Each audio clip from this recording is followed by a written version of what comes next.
The morning of my son's wedding, I stood in front of the bathroom mirror for a long time. My reflection looked back at me.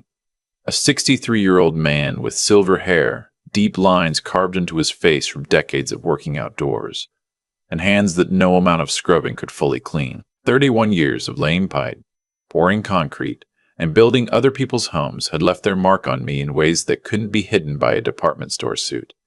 I had bought it 2 weeks earlier, off the rack at JCPenney. Navy blue, a little stiff at the shoulders. My son Daniel had asked me to look presentable. I pressed the jacket twice the night before, trying to get a stubborn crease out of the lapel. I wasn't ashamed of who I was. I want to be clear about that. I raised Daniel alone after his mother passed when he was 11. I worked double shifts for 3 years so he could go to a real college, not the community school 2 miles from our house. I drove a truck that burned oil and wore boots held together with electrical tape because every spare dollar went into his education fund. I was proud of every callus on my hands. Each one meant something, but standing in that mirror, I'll admit, I was nervous. I hadn't met my son's fiancé's family yet, not her mother, who I had spoken to briefly on the phone and seemed warm enough, and not her father, a man named Richard Calloway, whose name Daniel mentioned with a kind of careful reverence that made me uneasy. Richard Calloway owned a regional chain of private hospitals in the southeast. Daniel had told me this the same way someone might tell you that a dog in the yard is perfectly friendly, right before warning you not to make any sudden movements. Daniel was a structural engineer. Smart kid. Built things that mattered. He'd met Sophia Calloway at a firm dinner 3 years ago, and from the beginning I could tell she was different from the girls he dated before. Not bad different, just different. Polished in a way that comes from being raised with money. She had the kind of easy confidence that people develop when they've never really had to worry.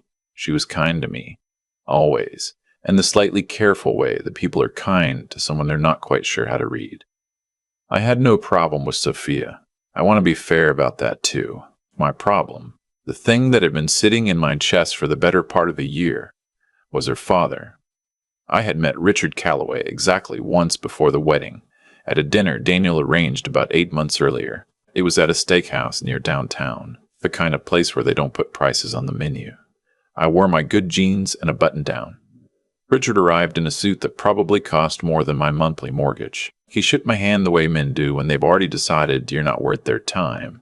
Firm enough to be polite, brief enough to be dismissive.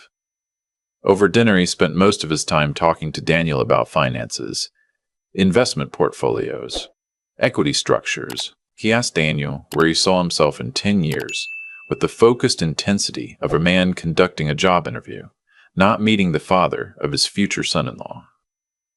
When he did turn to me, it was with the kind of questions that sound polite but aren't. So you work in construction?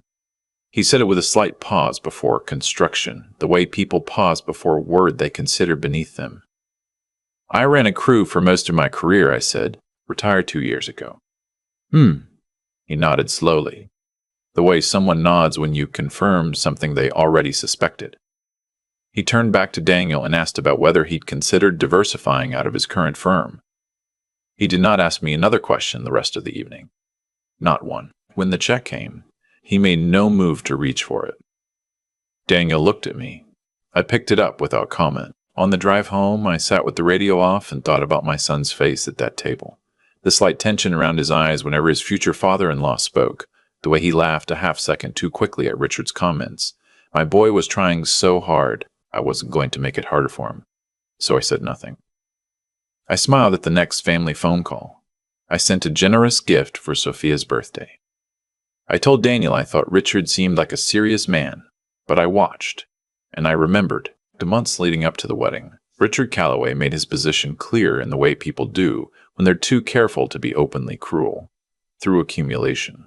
Small things, each one individually dismissible. The venue selection meeting where Daniel mentioned I'd help pour the foundation of a building nearby, and Richard said, without looking up from the floor plan, fascinating. The rehearsal dinner seating chart where I was placed at the far end of the family table, next to Sophia's elderly great-uncle, who had significant hearing loss and spent the evening asking me to repeat myself. The moment 2 weeks before the wedding, when Richard called Daniel, not me, Daniel, to suggest that perhaps the father of the groom's speech could be kept brief, given the guest list. When Daniel relayed this to me, trying to soften it, I watched my son's face carefully. He was embarrassed, not of Richard, of having to tell me. "It's fine," I told him, and I meant it, in the way you mean something when you've decided to absorb a thing rather than respond to it. The wedding was held at an estate outside Savannah, Georgia. Sophia's family had rented the entire property for the weekend. It was genuinely beautiful. Long rows of white chairs on the lawn sloping down toward a pond, Spanish moss hanging from the oaks, string lights wound through the branches. I arrived the morning of and stood for a moment just taking it in. My son was getting married in a place like this. Whatever else was true, that was something. I got dressed in my room in the guest cottage. The navy suit again pressed for the third time. I had bought a new tie, deep burgundy, Daniel's favorite color. I looked at myself in the small mirror above the dresser, and I thought about my wife, Daniel's mother, Carol. I thought about how she would have fussed over my tie for 10 minutes, and then cried all the way through the ceremony and laughed at herself for it afterward. I missed her in a way that had long since stopped being sharp, and had become something quieter and more constant, like a sound you stop noticing, but that's always there. I walked to the main house alone. The ceremony was perfect. Daniel stood at the altar, looking like a man who couldn't quite believe his own luck, which is exactly how a groom should look. Sophia was radiant in a way that made the whole garden seem brighter. I sat in the front row on the groom's side, and when Daniel said his vows, I felt my throat tighten in a way I hadn't expected, and I was glad I was wearing my sunglasses. The reception was where things started to change. The venue's main hall had been decorated in cream and gold, long tables, elaborate centerpieces, a band setting up near the far wall. I was escorted to the family table at the front. Richard Calloway and his wife Margaret were already seated. Margaret gave me a warm smile and touched my arm and said, "We're so glad you're here, Frank." She meant it. She was a genuinely good woman, and I had always thought that whatever Richard was, she was something better. Richard nodded at me. "Frank." That was all. I sat down. The chair was solid, comfortable. Daniel and Sophia hadn't arrived yet from the photo session. The table was filling in around us. Sophia's aunt and uncle, a cousin, the wedding coordinator briefly consulting a clipboard.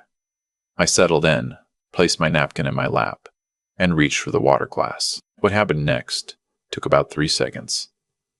I had half risen from my seat to adjust the chair's position. It was slightly angled away from the table when the chair disappeared from under me.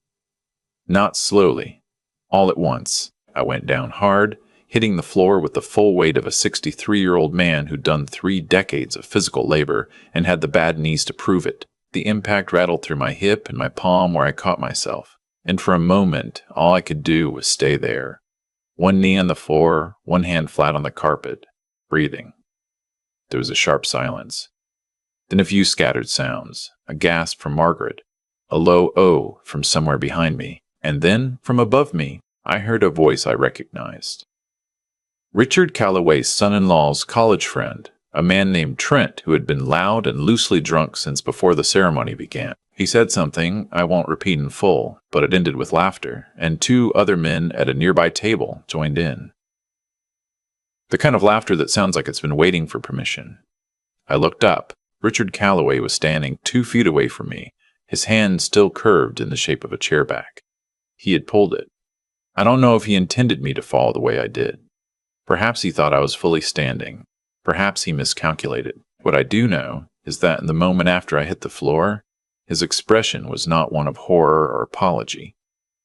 It was something closer to amusement, quickly covered over. He reached down a hand toward me, not urgently, performatively. "Careful there, Frank," he said, the same voice he used at dinner when he said, "Fascinating. These old floors can be slippery." The laughter continued from Trent's table. I looked at Richard's extended hand for a moment. I looked at the laughing men. I looked at Margaret, who had her hand over her mouth, and whose eyes were full and horrified. I did not take Richard's hand. I put my palm flat on the floor, found my footing, and stood up on my own, straightened my jacket, picked up my napkin from the floor and set it on the table. My hip was going to bruise. My right palm was burning. I stood straight and said nothing, and I looked directly at Richard Calloway until the amusement left his face, and something less comfortable moved in behind it. Then I heard a sound from the entrance to the hall. Frank? The voice was older than I remembered it, but I would have known it anywhere. I turned. Standing in the doorway, paused mid-stride, was a man in his early 70s.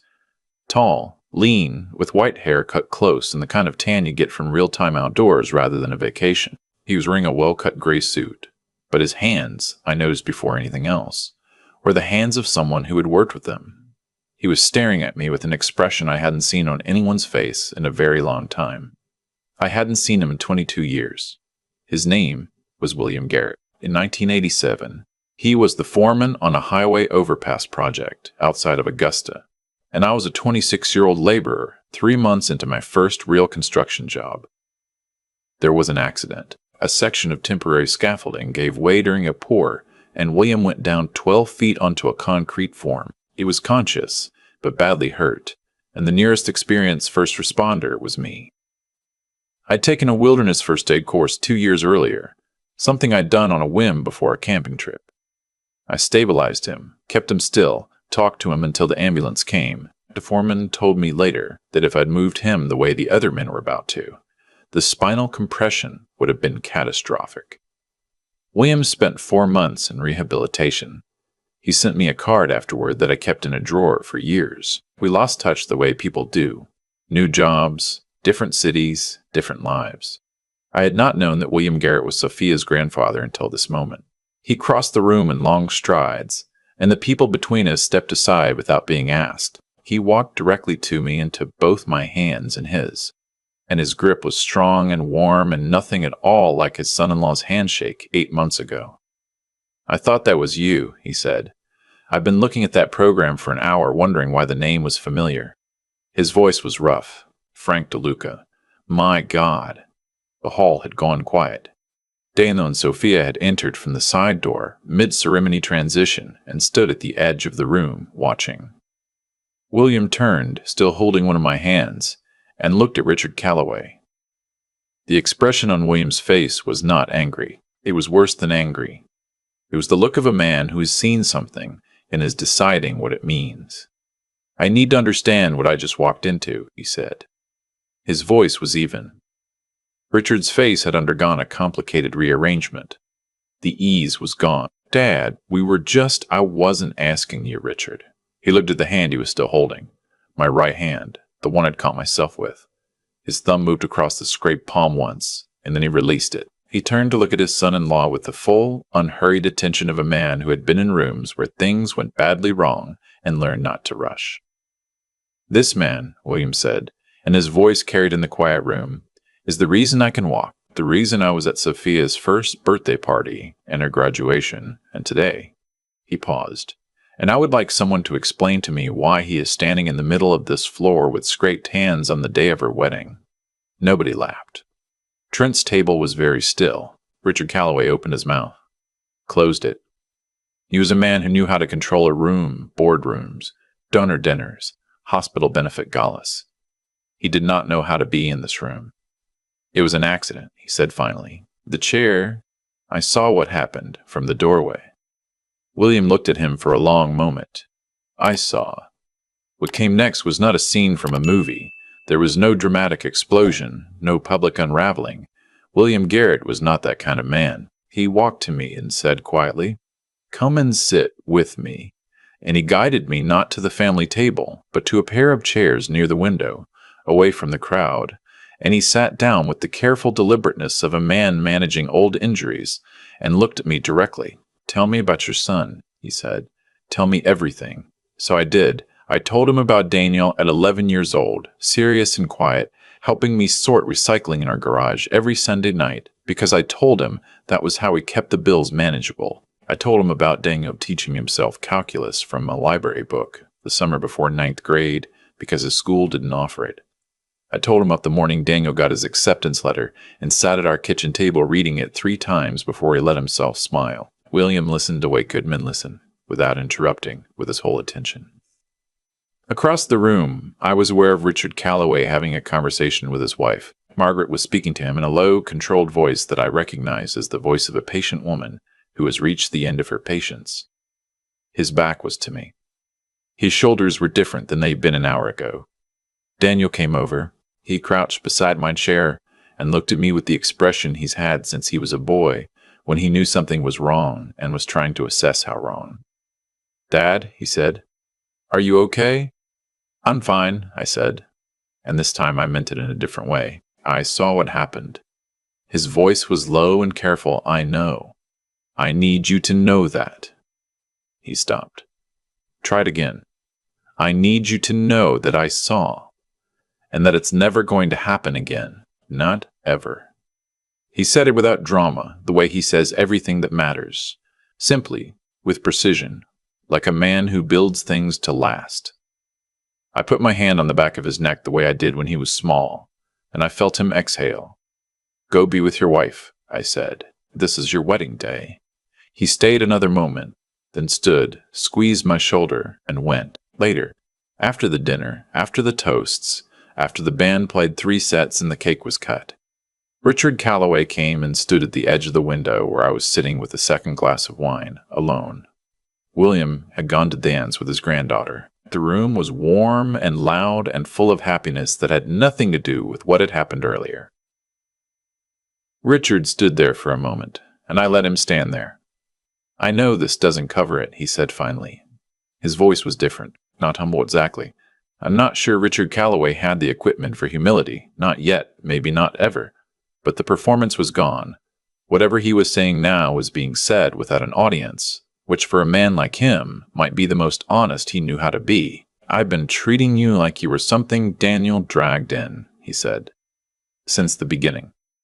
And I want to say to you directly that it was wrong." I looked at him. I thought about the dinner where he didn't ask me a single question. The seating chart. The speech request at the floor of this hall 3 hours ago. I thought about all the men like Richard I'd worked for over 30 years, the ones who looked through me rather than at me, who spoke to the engineer on site and not the man who actually knew where every conduit was buried. I thought about what it costs to absorb all of that quietly, year after year, for the sake of the people you love. "My son loves your daughter," I said, "and she seems to deserve him, which is not a small thing." Richard nodded slowly. "I'm going to try to be better," he said. It came out slightly stiff, like he was reading from something he'd drafted in his head. But he said it. I thought about what it would look like to hold on to this, to carry it forward into every family holiday, every phone call, every time Daniel mentioned his in-laws. I thought about what that weight would do over 10 years, 20 years. "Then we'll see how that goes," I said. It wasn't forgiveness exactly. It wasn't closing a door on what happened. It was something more realistic than forgiveness. It was a decision to keep my eyes open and give the man a chance to be different than he'd been. Because my son's life was built in part on his in-laws being people worth knowing. Richard nodded once more and walked away. Across the dance floor, I could see Daniel and Sophia moving slowly to something the band was playing, her head resting against his shoulder, his hand flat on her back. Around them, people talked and laughed and lifted glasses. William Garrett was at the edge of the floor, watching his granddaughter with the undisguised tenderness of a man who knows the value of being present for things. He caught my eye and raised his glass. I raised mine back. I sat there for a while after that, watching my son dance on the best day of his life in a place neither of us would have dreamed about when we were sorting recycling in our garage on Sunday nights. My hip ached.